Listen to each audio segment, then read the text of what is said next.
안녕하세요. 오늘도 사연살롱을 찾아주셔서 감사합니다. 임신 3개월 차에 들어선 20대 후반 여성이에요. 우리 부부는 22살에 결혼해서 올해로 결혼 6주년을 맞았어요. 22살이면 결혼하기에 이른 나이지만 저희 부부가 결혼을 서두른 데는 이유가 있어요. 우리는 둘 다 태어나자마자 부모한테 버림받고 시설에서 자랐거든요. 하늘 아래 홀로 버려졌던 우리 두 사람에게는 기댈 곳이라곤 서로의 품밖에 없었어요. 그래서 결혼을 서둘렀고 그 결정엔 아직도 후회가 없어요. 길지 않은 인생이지만 또래 친구들에 비해 파란만장한 삶을 살았던 우리 부부에게 시련은 일상과도 같은 존재였어요. 하지만 얼마 전에 있었던 사건은 지금까지 우리가 겪었던 그 어떤 시련과도 비교할 수 없을 만큼 저희 부부에게 커다란 상처를 안겨주었어요. 바로 남편의 침묵, 제 시어머니가 남긴 상처였죠. 앞에서 말씀드린 대로 우리 부부는 돌도 되기 전부터 시설에서 자랐어요. 그러니까 우리 부부는 거의 인생의 시작부터 함께했다고 할 수 있죠. 어릴 때는 형제처럼 한 이불을 덮고 자랐고 청소년기가 돼서는 친구처럼 등하굣길을 함께했어요. 학교와 사회에서 받는 차별도 내 옆에 있는 남편 덕분에 참을 수 있었고 현실의 벽 앞에 좌절했을 때도 서로가 서로의 버팀목이 되어주었죠. 그러다 20살이 되던 해 우리는 시설을 나오게 되었어요. 우리 나이에는 꽤 큰 돈이었지만 현실적으로는 월세방 보증금도 될까 말까한 금액의 정착금으로 시설이라는 울타리 밖에 새로운 둥지를 틀어야 했죠. 남편과 저는 부동산 거래 앱에 올라온 저렴한 월세방을 찾아 나섰어요. 하지만 앱에 올라와 있던 매물은 막상 찾아가 보면 다 빠지고 없기 일쑤였고 부동산 중개사가 소개해주는 집은 가격도 높고 시설도 형편없는 게 태반이었어요. 아직 사회 경험이 없던 저희는 방을 구하러 다니는 내내 닳고 다른 어른들한테 휘둘리기만 했죠. 다행이라면 다행일까요? 저희한테는 한정된 금액 외에는 더 이상 돈이 나올 구멍이 없었기 때문에 나쁜 어른들의 소나기에서 놀아나지 않을 수 있었어요. 학생, 그 돈으론 서울에서 방 못 구해. 그러지 말고 부모님한테 말해서 돈 좀 마련해 달라고 해봐. 지금 가진 돈에 돈 1,000만 더해도 훨씬 좋은 방 구할 수 있다니까. 설마 부모님이 자식 위해서 그 정도 못 해주실까? 누군가에겐 쉬운 일일지 모르겠지만 적어도 저희 두 사람한테는 절대 불가능한 일이라는 걸 그분들은 모르시더라고요. 결국 방 구하는 게 녹록지 않았던 저희는 시설에 자원봉사를 하러 오는 대학생 언니 오빠들한테 도움을 청했어요. 그랬더니 며칠도 안 돼서 대학가 주변에 저렴한 방을 구해주었어요. 그렇게 구한 방 중에 하나는 제가 하고 나머지 방은 남편이 하기로 했는데 계약 첫날 돌연 남편이 계약을 안 하겠다고 하지 뭐예요. 야, 너 정말 계약 안 할 거야? 퇴소하면 당장 갈 곳도 없잖아. 그게 어쩌면 방을 구하지 않아도 될지 몰라서 말이야. 왜? 혹시 숙식 제공되는 일자리라도 구한 거야? 그래서 그래? 좀 비슷해. 내가 확실해지면 그때 말해줄게. 남편이 뜨뜻미지근한 대답을 하곤 자리를 피하는 통에 내심 서운하기는 했지만 평소 저보다 꼼꼼한 성격으로 봐서 분명 섣불리 저러는 건 아닐 거라고 생각했어요. 그런데 퇴소를 앞두고 하루는 남편이 제게 그러는 거예요. 시원아, 이거 비밀인데 나 엄마 찾았어.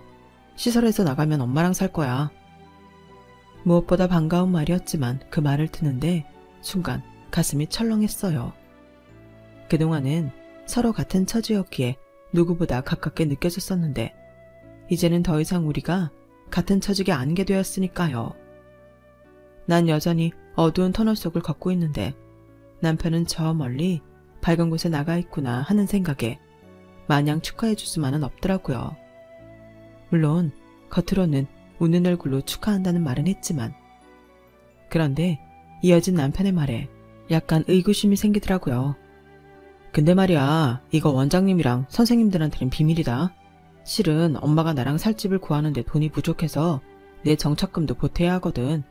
그러니까 나 엄마 찾은 거 비밀로 해줬으면 좋겠어. 엄마는 아무한테도 말하지 말라고 했지만 그래도 너한테는 말해야 할 것 같아서 말하는 거야. 걱정 마, 얘기 안 해. 근데 나는 좀 걱정이 돼. 너희 엄마가 정말 같이 살겠다고 한 거 맞는 거지? 집은 어디에 구했는지 가봤어? 솔직히 돈이 부족하면 집 규모를 줄여가면 될 텐데 굳이 네 정착금까지 달라고 했다는 게 나는 좀 마음에 걸려.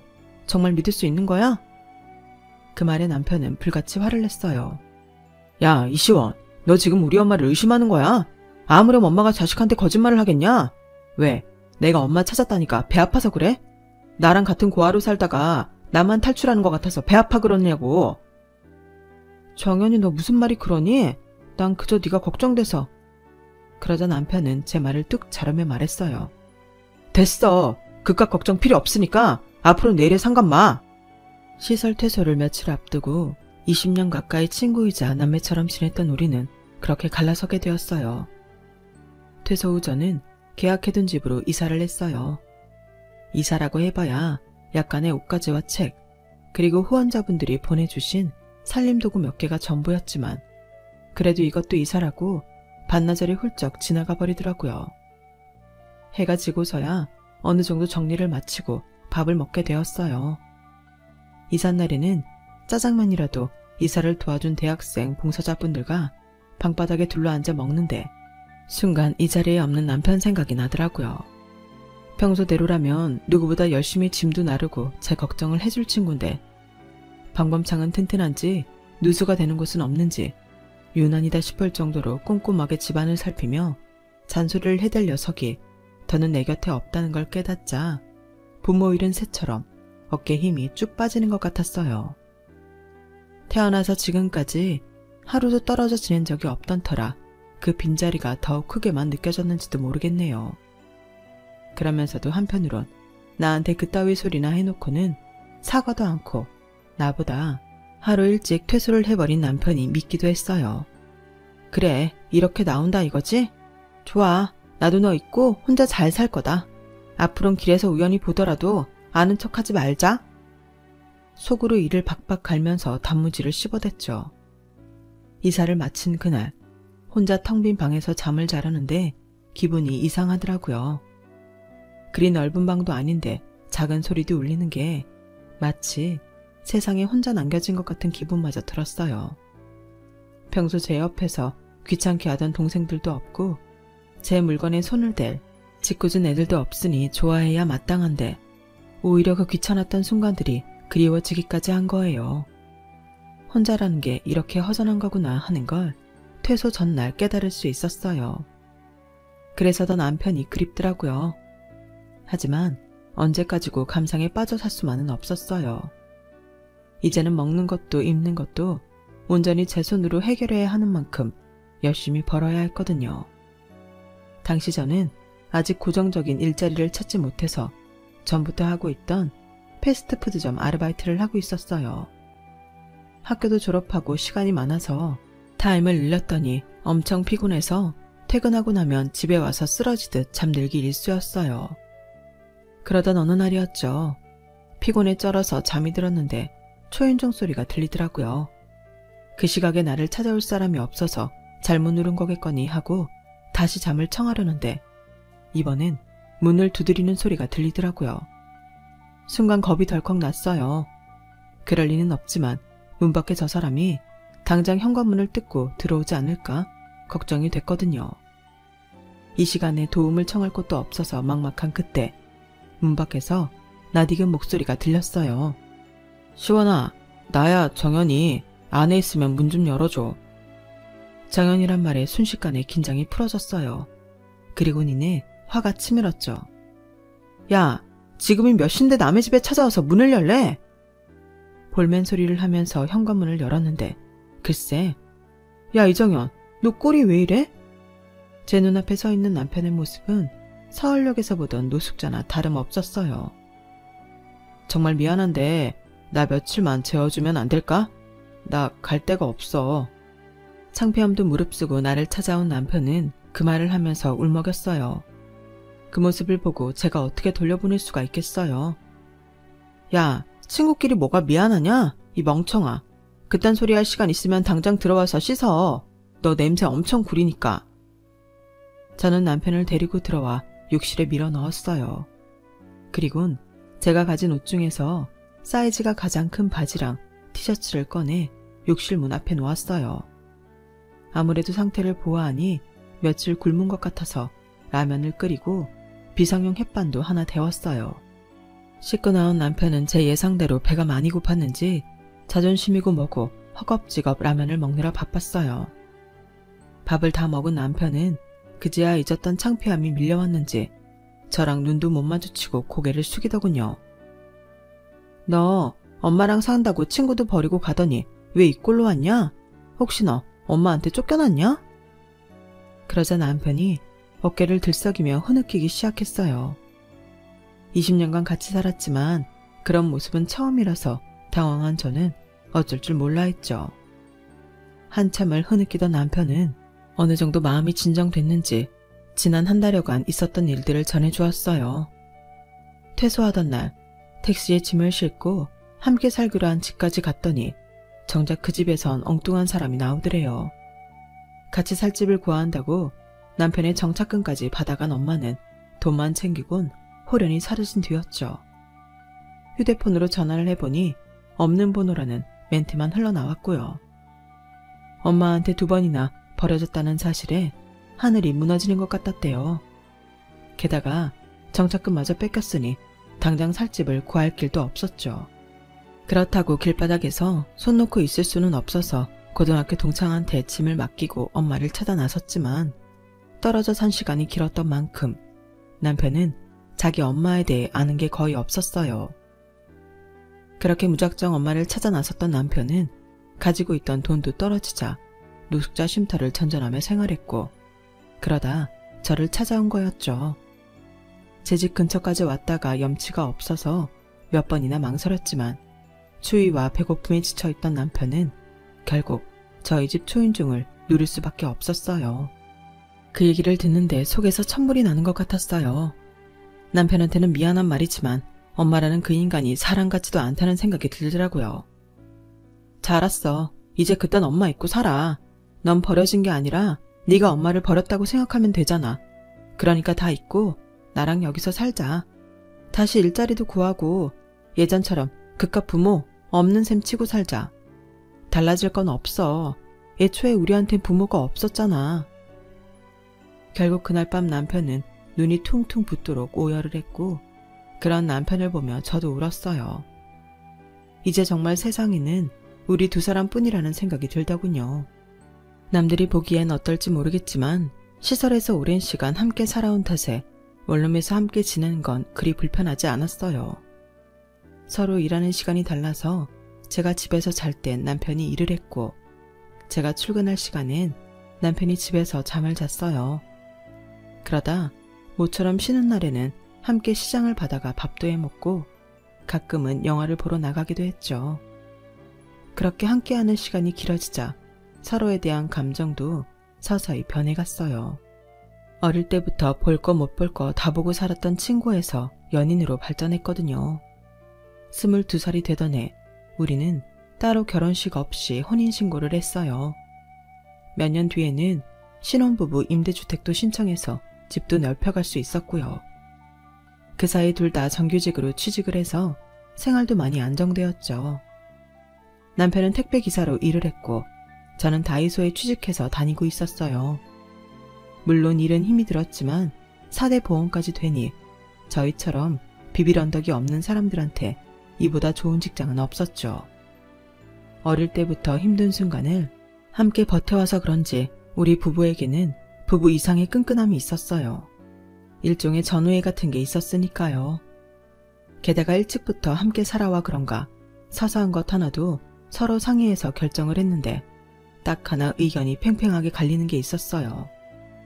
바로 아이 문제였죠. 남편은 우리가 외롭게 살아온 만큼 아이를 많이 낳기를 바랐지만 저는 반대였어요. 부모 사랑을 받지 못한 우리가 자식에게 온전한 사랑을 줄 수 있을지가 의문이었거든요. 괜히 낳아놓고 제대로 된 부모 노릇을 하지 못하면 어쩌나 걱정이 됐어요. 아직은 젊으니까 좀 더 시간을 두고 기다려보자. 이게 우리 두 사람의 타협점이었죠. 그렇게 차일피일 미루다 보니 어느새 20대 후반이 되었고 이제는 슬슬 아이 문제를 결정해야 할 때가 되었어요. 문제는 제가 아직 마음의 준비가 되지 않았다는 거였죠. 그 일로 남편과 말다툼을 하는 날이 늘어갔어요. 평소 어지간한 일은 제 뜻을 따라주는 남편이었지만 아이 문제만큼은 양보를 하지 않더라고요.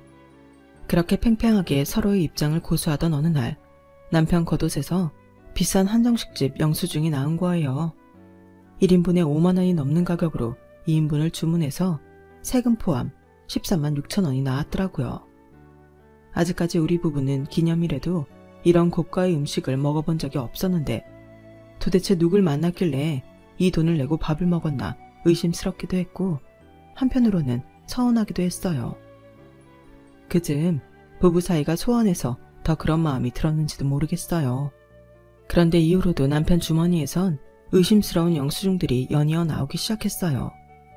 극장 티켓부터 평소에는 다니지 않던 고가의 커피 전문점 영수증, 심지어 모텔 숙박 영수증까지 말이죠. 이건 누가 봐도 외도의 증거가 분명했어요.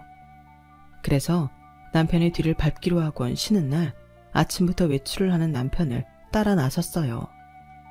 남편은 렌트카까지 빌려서 누군가를 태우고 교회로 나가더군요. 도착한 곳은 과천에 있는 놀이동산이었어요. 나와는 한 번도 이런 곳에 온 적이 없었는데 남자가 바람이 나니 사람이 변하는구나 싶더라고요. 그런데 조금 가까이 가서 보니 남편과 팔짱을 낀 여자가 조금 이상한 거예요. 젊은 여자가 아닌 중년 아줌마였거든요. 두 사람은 연인 사이라기보다는 딱 봐도 부모 자식처럼 보였어요. 순간 설마 하는 생각이 들더라고요. 아니야, 그럴 리 없어. 2번이나 자기를 버린 엄마랑 저렇게 다정하게 다닐 리는 없지. 그러면서도 한편으로는 그동안 나 몰래 모자가 만나왔던 건가 하는 의심이 들었어요.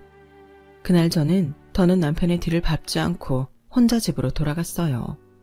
그리고 그날 밤 남편한테 물었죠.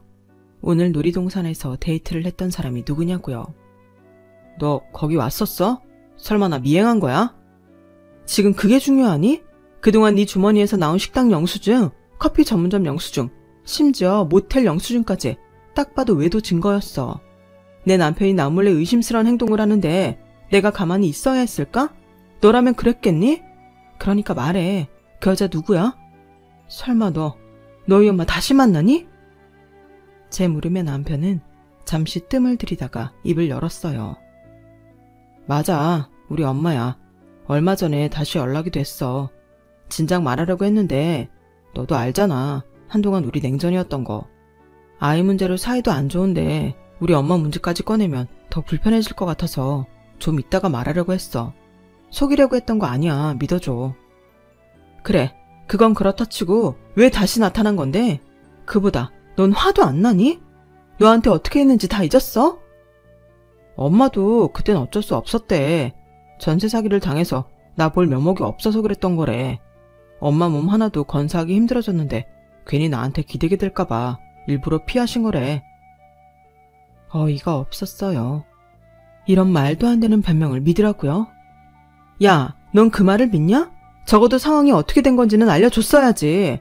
그랬으면 네가 네 엄마 찾아다니느라 노숙까지는 안 했을 거 아니야. 나 솔직히 니네 엄마 말 안 믿어. 아니, 못 믿어. 다른 것도 아니고 너한테는 목숨 같은 정착금이었어. 그걸 뺏어가 놓곤 어떻게 뻔뻔하게 네 앞에 다시 나타나. 너 바보냐? 어떻게 그런 사람을 아직도 믿냐고. 나도 알아. 나도 엄마가 의심스러워. 하지만 엄마잖아. 엄마니까 믿고 싶은 거야. 엄마가 날 속였다고 생각하면 견딜 수가 없을 것 같으니까. 시원아, 우리 엄마 한번 믿어주자. 내가 이렇게 부탁할게. 울먹이는 남편을 보자 저도 마음이 시큰해졌어요. 저라고 남편 마음을 모르겠어요. 세상 누구보다 잘 알죠. 그래서 더 마음이 아팠어요. 이번에도 남편이 상처를 받을 게 제 눈에 훤히 보였으니까요. 그래도 남편 부탁을 거절할 수는 없더라고요. 내 인생의 유일한 가족이자 버팀목인데 나마저 외면하면 안 될 것 같았거든요. 그래서 얼마 뒤 정식으로 시어머니를 집에 초대했어요. 자식을 2번이나 버린 모진 사람치고는 꽤나 수수하고 선해 보이는 인상이더라고요. 이런 사람이 어떻게 자식 가슴에 2번이나 비수를 꼽았을까 의아할 정도였죠. 남편은 평소보다 들뜬 표정으로 자기 엄마한테 저를 소개했어요. 시설에서 함께 자라온 것과 자기가 힘들 때 선뜻 방 한 켠을 내어준 사람이라고 말이죠. 그랬구나. 그때 그 친구구나. 미안해요. 내가 전세 사기를 당하는 바람에 그쪽한테도 신세를 지게 되었네요. 엄마도 참 그쪽이 뭐야 며느리한테. 하참 그렇지. 내가 죄 많은 애미라서 며느리라고 부를 염치가 없네. 괜찮다면 날 시어머니로 받아줄래요? 선택의 여지가 없는 상황이라 저는 고개를 끄덕였어요. 남편이 기대에 찬 눈빛으로 바라보고 있는데 싫다고 할 수 없었거든요. 그래요. 그럼 지금부터는 내가 말 놓을게요. 우리 앞으로 잘 지내보자 며느라. 제 손을 꼭 잡으시곤 선하게 웃으시는데 그 모습이 제 눈에는 가면 쓴 독사처럼 느껴졌어요. 그래서 온몸에 소름이 돋더라고요. 그날 인사를 나눈 뒤 시어머니는 수시로 집에 찾아왔어요. 택배 일을 하는 남편은 늦게 퇴근을 해서 먼저 퇴근해 있던 제가 시어머니를 맞는 날이 많았어요. 그러다 보니 자연스레 시어머니랑 보내는 시간이 많았어요. 처음엔 나긋나긋하게 저를 대하시던 시어머니는 조금씩 특유의 시어머니 노릇을 하려들었어요. 제 반찬 솜씨를 가지고 타박을 하거나 옷장에 걸린 남편 옷을 보고는 타박을 하시더라고요. 예, 넌 네 남편을 뭘로 하는 거냐? 세상에, 이게 옷이니? 거적대기지? 어떻게 된 게 입을 만한 옷이 하나도 없니? 넌 네 입을 옷은 사들이면서 네 남편은 이렇게 거지꼴로 다니게 하니? 지금까지 이러고 산 거야?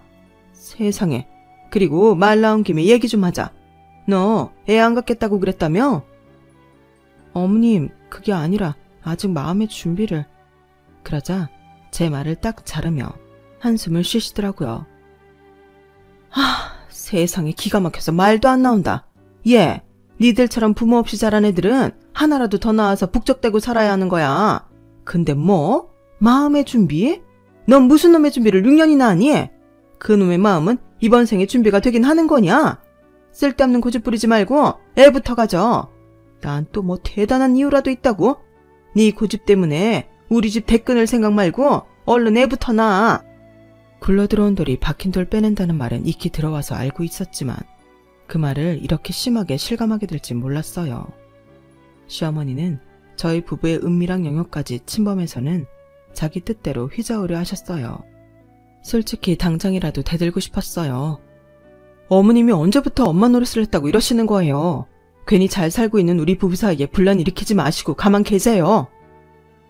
하지만 목구멍까지 올라온 이 말을 그대로 삭힐 수밖에 없었어요.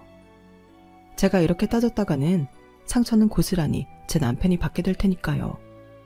그런데 얼마 뒤 기함을 토할 일이 생긴 거예요. 그동안 하루 이틀 주무시고 가시는 날은 몇 번 있었는데 아이의 짐을 싸들고 저희 집으로 들어오시겠다지 뭐예요? 그 말에 놀란 건 남편도 마찬가지였어요. 엄마, 그건 이 사람이랑 상의를 해봐야 해요. 나 혼자 결정할 수 있는 일이 아니니까요. 아니, 네가 이 집의 가장인데 내가 이 집에 들어와 사는 걸 네 처 허락을 받아야 한다는 거니? 너 혹시 엄마가 너 시설에 버렸다고 미워서 그러는 거니? 그런 거라면 알았다. 내 생각이 짧았어. 엄마는 이제라도 우리 아들이랑 같이 살면서 그동안 못 준 적 나누고 살고 싶어서 그랬던 것뿐인데 내가 너무 염치가 없었구나. 내 아들이 날 이렇게 미워하는 줄도 모르고 말이야. 보란듯이 눈물까지 글썽이며 마음 여린 제 남편을 자극하자 남편은 집가방을 들고 자리에서 일어서려는 시어머니 팔을 잡았어요. 엄마, 그런 거 아니에요. 내가 왜 엄마를 미워해요? 절대 아니에요. 저는 단지 우린 한 가족이니까 시원이 의견도 들어봐야 한다는 얘기였어요. 그래? 그럼 며느리 넌 어떻게 생각하니? 나 이 집에서 살아도 되겠니? 공은 돌고 돌아 제게 던져졌고 지금 제가 안 된다고 하면 저는 헤어진 지 28년 만에 모자로 살아보겠다는 사람들을 떼어놓는 천하의 인정머리 없는 여자가 되는 거였어요. 제 처분만 바라고 있는 두 사람의 눈빛에 저는 온몸에 기운이 쭉 빠지더라고요. 도대체 나한테 왜 이러나 하는 생각만 들었어요. 허락을 하자니 내가 힘들게 뻔했고 반대를 하자니 마음이 힘들어질 것 같아서 자포자기하는 심정으로 마음대로 하라고 했어요. 그렇게 시어머니는 저희 집에 들어와 살게 되었어요. 말로는 맞벌이를 하는 저희 부부를 대신해 살림을 살아주겠다고 했지만 퇴근 후 지친 몸을 이끌고 돌아와 보면 집안은 돼지우리나 다름없이 어질러져 있었어요. 하루 종일 까대기에 제품 정리까지 하느라 온몸이 천근만근인데 엉덩이 한번 붙일 새 없이 시어머니는 일을 시켰어요. 얘, 너 음식 한 좀 약하게 해야겠더라. 짜게 먹으면 몸에 안 좋아. 그리고 반찬에 신경 좀 써라. 육류는 소량으로 자주 먹는 게 좋아. 우리 아들이 몸 쓰는 일 하는 앤데 풀떼기만 먹여서야 되겠니? 그리고 상해 생선도 자주 올려라. 등푸른 생선이 몸에 좋은 건 알지? 그리고 반말인데 넌 흰쌀밥밖에 못하니? 요즘 귀리나 카무트 같은 작곡도 많이 팔던데 그런 것도 좀 섞어서 해. 하나를 먹더라도 몸에 좋은 걸 먹어야지. 생활비 한 푼 안 내면서 어찌나 따지고 가리시는 건 많은지 시어머니가 집에 들어오고 난 뒤로 생활비가 배는 더 들었어요. 거기다 하루 종일 집에 있으면서 세탁기 한번 안 돌리면서 빨랫감은 또 왜 그리 많이 내놓으시는지 몰라요. 당신은 같은 이불을 3일 이상 못 덮는다면서 이불 빨래만 일주일에 2~3번은 시키는데 정말 감당이 안 되더라고요. 그렇게 깔끔 떨 거면 당신이 세탁기 좀 돌리면 좀 좋아요. 꼭 일하고 돌아와 지친 저한테 시키니 정말 죽을 맛이더라고요. 처음 약속과 달리 저는 늘어난 집안일로 육체적 고통과 정신적 스트레스가 날로 높아지자 저도 더는 못 참겠더라고요. 그래서 시어머니한테 집안일 좀 분담해서 하자고 했어요. 그랬더니 어쨌는지 아세요?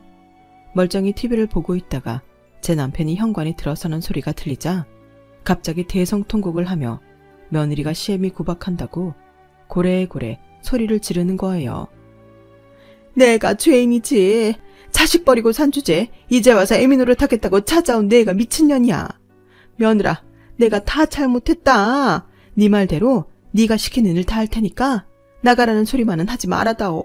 내가 내일부터 새벽같이 일어나 아침밥도 짓고 청소에 빨래까지 다 맡아 할 테니까 나 좀 내 아들 곁에서 살게 해주렴. 내가 살면 얼마나 살겠니? 남은 인생 금쪽 같은 내 새끼 곁에서 살아보고 싶은 애미 마음을 이해 좀 해주면 안 되겠니?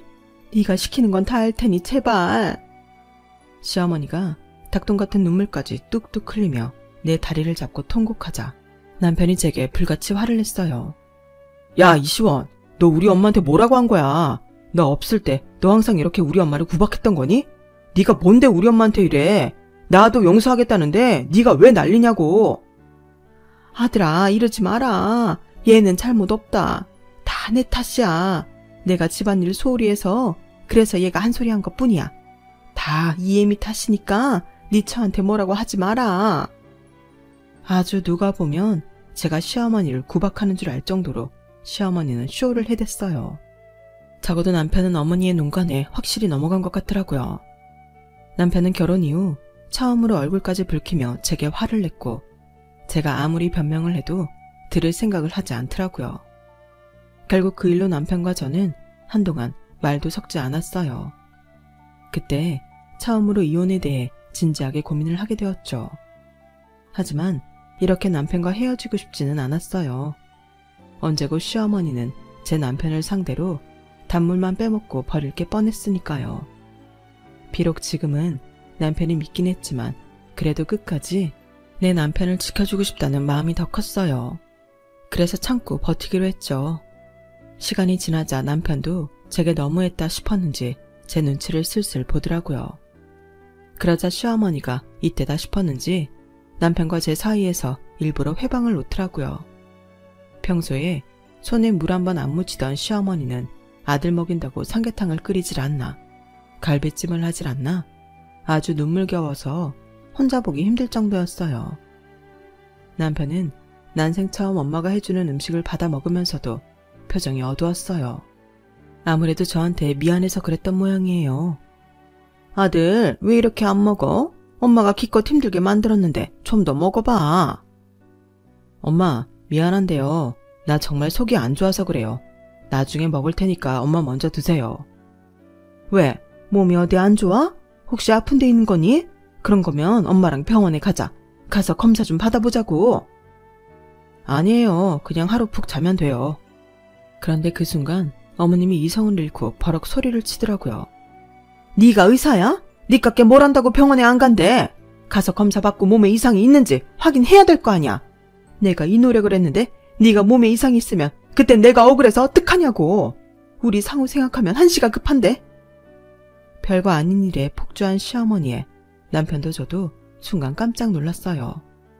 시어머니도 그제야 자기가 한 행동이 과하다는 걸 느꼈는지 수습을 하려고 안달을 했죠.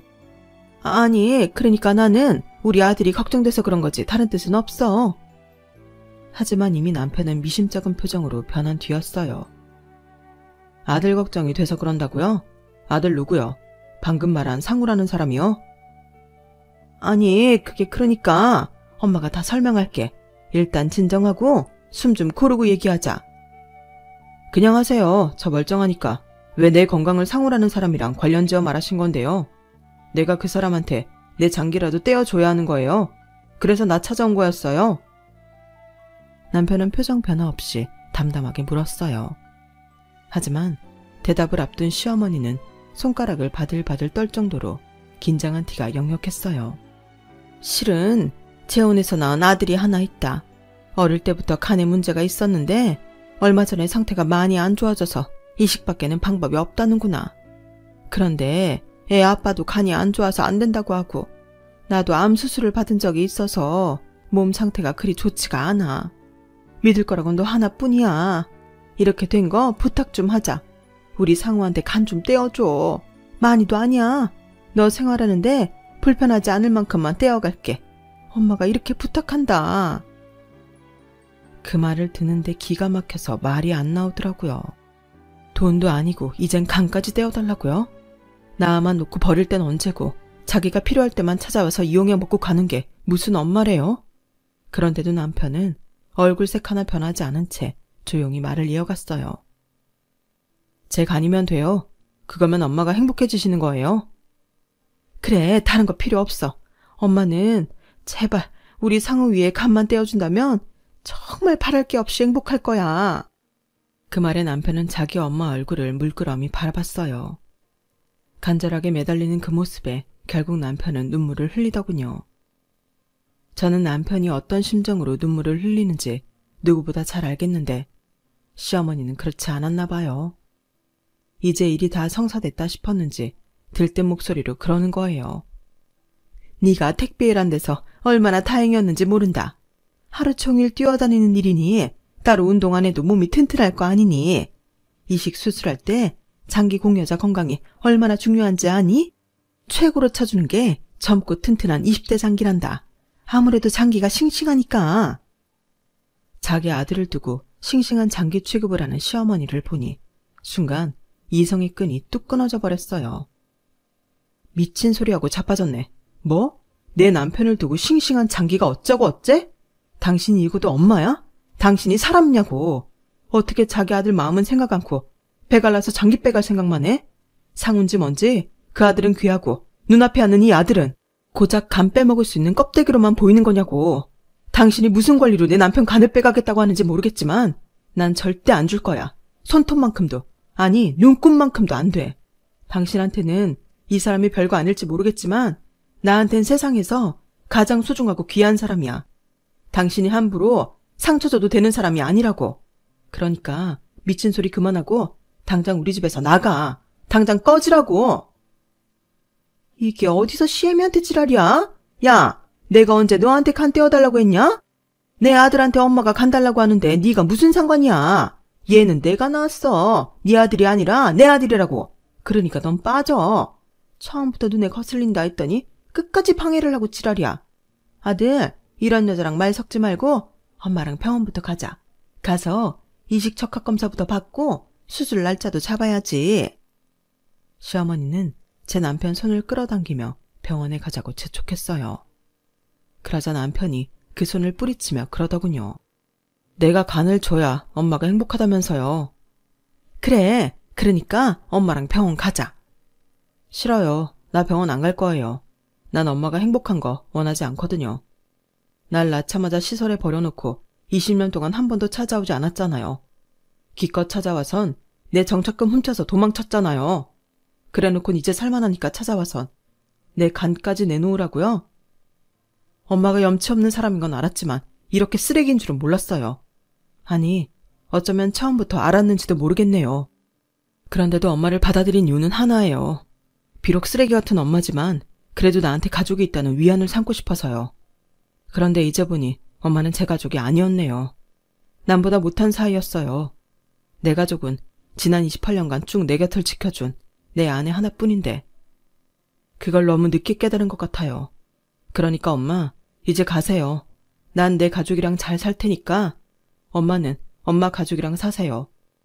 돈 떨어졌다고 나 찾아올 생각 말고 엄마가 사랑하는 아들 살리겠다고 나 찾아와 간달라고 떼쓰지 말고 엄마가 스스로 만든 지옥 속에서 비참하게 살아가세요. 그게 내 소원이에요. 나가요 당장. 더 이상 우리 집 더럽히지 말고. 정연아, 너 이러면 안 돼. 엄마한테 이러면 안 되는 거야. 이러지 말고 우리 천천히 얘기 좀 해보자. 일단 사람은 살리고 봐야 하잖아. 우리 상우 네 동생이야. 만나보면 생각이 달라질 테니까 엄마랑 상우 입원해 있는 병원에 가자. 가서 인사도 하고 검사도 받자. 응? 끝까지 자기 편한 대로 제 남편을 이용해 먹으려는 시어머니를 보니 참을 수가 없었어요. 내 손에서 끝내야겠다 싶더라고요. 자꾸 이러시면 저희도 그냥 순순히 못 끝내드려요. 어머님이 제 남편 정착금 훔쳐간 거 기억하시죠? 함께 살 집 보증금에 보탠다고 가져가셨던 거 말이에요. 그거 엄연히 사기인 거 아세요? 다행히 사기죄 공소시효가 7년에서 10년으로 길어진 덕에 아직 어머님을 사기죄로 고소할 수 있겠더라고요. 거기다 장기까지 내놓으라고까지 하고 계시니 협박죄도 포함해야겠네요. 자, 어떻게 하실래요? 조용히 제 남편한테 손 떼고 가실래요? 아니면 법정에서 저희랑 더러운 싸움 한번 해보실래요? 법정으로 가면 어머님이 딸랑 돈 몇 푼으로 끝내지 못할 거예요. 어떻게 해드릴까요?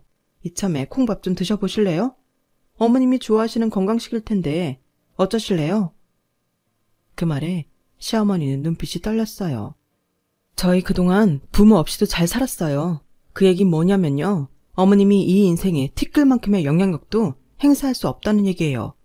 앞으로 찾아와서 눈물 콧물 빼셔도 소용없을 거예요. 이 사람이 하는 말 들었죠? 어머님 행복하지 않길 바란다는 말이요. 저는 거기다 더해서 어머님이 불행해지길 바래요. 그러니까 한 번만 더 찾아와서 내 남편 인생 흔들려고 하면 저도 가만히 있지 않을 거예요. 개처럼 물어뜯어서라도 어머님 인생에도 상처 내드릴 거예요. 내 남편이 받은 상처에 10배, 20배로 갚아줄 테니까 자신 있으면 또 찾아와 보세요. 그땐 어머님 인생 개박살날 각오하셔야 할 겁니다. 그날 짐을 싸들고 저희 집을 나간 시어머니는 2번 다시 연락조차 하지 않았어요. 그리고 며칠 뒤 우편함에 제 남편 앞으로 온 봉투가 하나 꼽혀 있었어요. 그 안에는 100만 원짜리 수표가 들어있더라고요. 남편이 시어머니한테 뺏겼던 정착금 액수만큼이었죠. 그래도 법정 싸움은 피하고 싶었던 모양이더라고요. 그제서야 그 돈을 돌려준 걸 보니 말이에요. 그 일이 있은 후로 저희 부부는 다시 예전처럼 돌아갔어요. 아니, 예전보다 더 끈끈한 사이로 변했죠. 그리고 그 덕에 지금 제 뱃속에는 새로운 생명이 들어있어요. 임신 사실에 놀라긴 했지만 눈물까지 흘리며 기뻐하는 남편을 보니 왠지 저도 뿌듯하더라고요. 아직도 제가 좋은 부모가 될 자신은 없지만 노력해 보려고 합니다. 남편과 함께라면 왠지 잘해낼 수 있을 것 같거든요. 비록 서툴지는 몰라도 내 자식을 끝까지 책임질 수 있는 부모가 될 생각입니다. 그거야말로 우리를 버린 부모한테 하는 가장 우아한 복수가 아닐까 생각하거든요. 지금까지 제 사연을 들어주셔서 감사합니다. 들어주신 좋은 부모님들 항상 건강하시고 행복하세요. 여러분, 사연 댓글에 응원과 현명한 조언 부탁드려요. 좋아요와 구독은 저에게 큰 힘이 됩니다. 오늘도 좋은 일 가득하세요.